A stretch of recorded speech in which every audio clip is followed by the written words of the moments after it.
Top quality और consistent performance के लिए सिर्फ सिल्वर पंप नाम याद रखना। સાબરકાંઠા જિલ્લાના દ્રશ્યો કે જ્યાં સાર્વત્રિક વરસાદી માહોલ જામ્યો છે। છેલ્લા 24 કલાકમાં સૌથી વધારે વડાલીમાં 6 ઇંચ વરસાદ ખાબક્યો છે, તો ખેડબ્રહ્મા અને ઈડરમાં 4-4 ઇંચ વરસાદ નોંધાયો છે।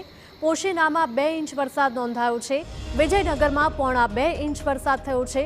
તલોદમાં 1 ઇંચ વરસાદ ખાબક્યો છે। તો ખેડબ્રહ્મા સહિત આ તમામ ઉપરવાસના વિસ્તારોમાં ભારે વરસાદી માહોલ જોવા મળ્યો। ધોધમાર વરસાદથી હરણાવ નદીમાં પૂરની સ્થિતિ પણ જોવા મળી હતી। તો સાબરકાંઠા જિલ્લાના દ્રશ્યો કે જ્યાં સાર્વત્રિક મેઘમહેર જોવા મળી। છેલ્લા 24 કલાકમાં સૌથી વધારે વડાલીમાં 6 ઇંચ વરસાદ ખાબકી ગયો, તો ખેડબ્રહ્મા અને ઈડરમાં 4-4 ઇંચ વરસાદ નોંધાયો છે। પોશીનામાં 2 ઇંચ વરસાદ થયો છે, તો વિજયનગરમાં 1.25 ઇંચ વરસાદ નોંધાયો છે।